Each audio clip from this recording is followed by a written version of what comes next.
Alright, Ronan MMA, welcome back to the channel. Now, Jamal Hill has seemingly completely and totally lost his mind, and I want to talk about it in today's video. Now, obviously, this all stems from his loss at UFC 300 to Alex Pereira, in which he was finished in the first round, okay? Immediately following, the excuses ensued. I'm sure you've all heard them before, that he didn't even hit the cup. He actually kicked the hip, even though no hip, even if it's been replaced, is made out of hard plastic, okay?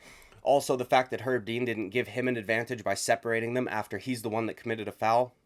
All these weird excuses. The fact that Alex Pereira stepped on his foot, even though this is not boxing and you are allowed to do that, okay? Unbelievably weird, unhinged excuses, right? But then 2 months later, so just a week ago, this kind of kicks back up again because Jamal Hill posted this on Instagram, which I will read for you in a second. But then after that, he posts a video challenging fans to come and fight him for $20,000, okay? Unbelievably unhinged behavior. Then when Alex Pereira gets asked about all this, takes a little dig at Jamal Hill, and just a very brief statement on it. Jamal Hill goes and yesterday posts something on Instagram onto his story, which I will also read out for you guys, because in these weird back and forths that he's doing, he's kind of, in a way, contradicting himself, or at the very least showing a little bit of hypocrisy in that.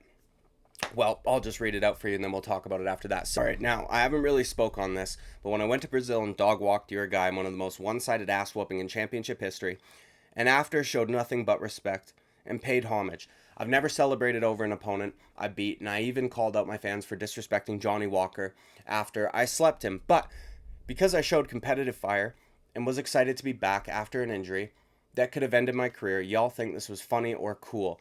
Tags Alex Pereira, okay? You really set up a punch you couldn't get without a weird, confusing moment and did some weak shit. But it's okay because you will fight me again, and in my eyes, you won't leave until you are as stiff as Izzy left you in Miami, okay? Now, Alex Pereira responded to this. He says, you reap what you sow. And that was his way of, I guess, digging back at him. But listen, dude, I don't understand how you can have such a big problem with this.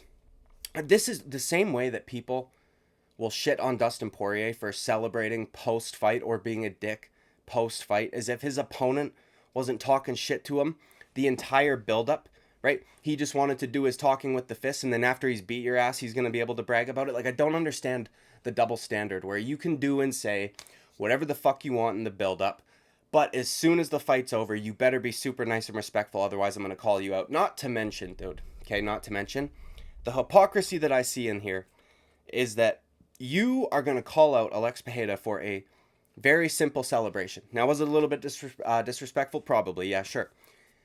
However, dude, then you're going to shout out Israel Adesanya in the same breath, okay? Who, without a doubt, has committed way worse, way more disrespectful post-fight celebrations. Paulo Costa comes to mind. He literally tried to impregnate him, okay? And then also, after he slept Alex Pereira in Miami, the very knockout that you cited, he lit him up full of arrows, okay? But you want to talk shit about guys that are celebrating after a victory and then shout out Izzy. This would be like if I was doing a video condemning John Jones for being a wife beater and then shouted out Greg Hardy, okay? It's odd. It doesn't make sense, okay? Now, as I said, this is very odd. 2 months later, dude, 2 months later after UFC 300, you've got to fight in 2 weeks, and this is what you're focused on, okay? I wish he would just accept it, dude. I like Jamal Hill a lot, but holy shit, all right? And then we've got this video that he put out to his fans, which was a challenge to come and fight him for $20,000. Now, I said at the time, you should just take this.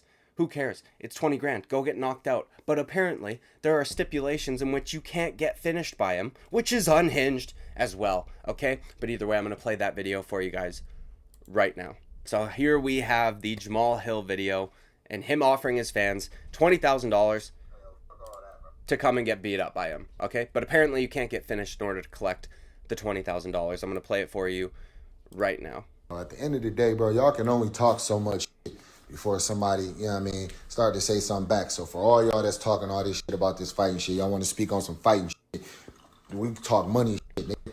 20 bands, pull up to the gym. Anybody all y'all that's talking on these posts and all of this shit, and talking this and that, I got 20 bands. Pull up to the gym, bro. Come get paid. I know y'all broke and need it.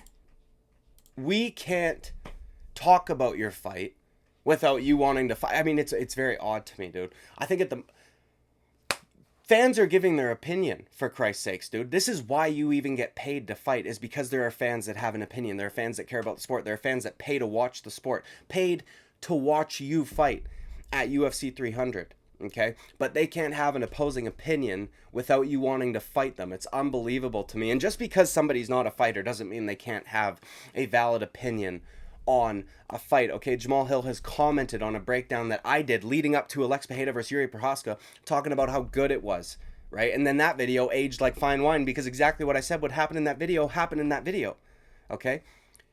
But when it's Alex Pereira fighting somebody else, it's perfectly fine. But if Alex Pereira is fighting me, you better fucking only think I'm gonna knock him out. You better not talk about it at all, but you better not make fun of any of my excuses. Otherwise, I'm gonna want to fight you guys, okay? And then we also have this right here. Now, Alex Pereira on Jamal Hill's late reaction to the UFC 300 celebration. Maybe he just woke up from the knockout, right? Now, a little dig at Jamal Hill, and what I don't understand what you expect from him at this point. What is he supposed to do? Just not, if he gets asked about it, he's going to answer. Do you know what I mean? And of course, he's not going to agree with you because he knocked you out. It's as simple as, okay? Simple as. Now, following this statement from Alex Pereira, Jamal Hill had something else to say, which I will show you guys right now.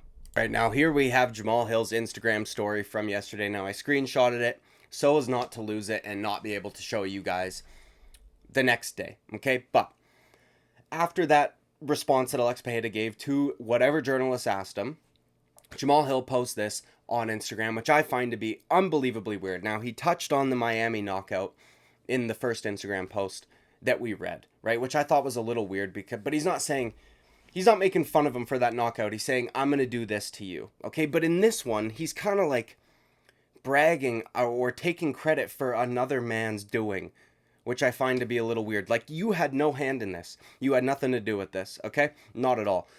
Also, dude, I'm going to read it for you. Funny, only one of us had been knocked unconscious, needing oxygen, and multiple people to wake you with your toes curled. Don't worry, I'll remind you of that feeling again very soon. Okay, dude, listen. Alex Pereira, from my memory, if it serves correctly, okay, did not receive oxygen after that knockout. You know who did, though? Israel Adesanya, when Alex Pereira put him out, okay, in kickboxing. Israel Adesanya needed an oxygen tank. He went to go sit up and his arms wouldn't move, okay, and he flopped back down. Was this a bad knockout? Abso-fucking-lutely. Now, it's weird that I feel it's weird that Jamal Hill would take credit for this or act as that, like, I know he's not directly saying that I did this to you or something, but it's weird that he would brag about something another man did down a weight class. Like, you weren't able to do that. Do you know what I mean? You got finished in a round, right? Izzy did this after 4 fucking attempts when Alex Pereira was cutting an extra 20 pounds. Okay, was it a beautiful knockout? Yes, the fuck it was, right? But again, the same knockout in which Israel Adesanya lit him up full of arrows, yet you've got a problem with Alex Pereira doing this after he knocks you out. It's just unhinged to me. And it continues. And I'm concerned for Jamal Hill because, bro, Carlos Ulberg is not Alex Pereira in the slightest. And you should be able to beat him. But if you were steady thinking about this man, okay, and what he did to you, you got another thing coming, dude. Carlos Ulberg is fast, powerful, athletic, explosive, all that shit. And he fights completely different than Alex Pereira. Okay, completely different. Okay? He's lost his mind. Dude, I want him to find it. It's just slowly walking around somewhere, strolling around the neighborhood. He needs to go get it, put it back in his head. And I'm not trying to be a dickhead, and he can be mad at this all the fuck he wants. But holy shit, my guy. Holy shit, dude. Chill. Okay, that's 1. 2, accept defeat. You got beat. It is what it is, dude.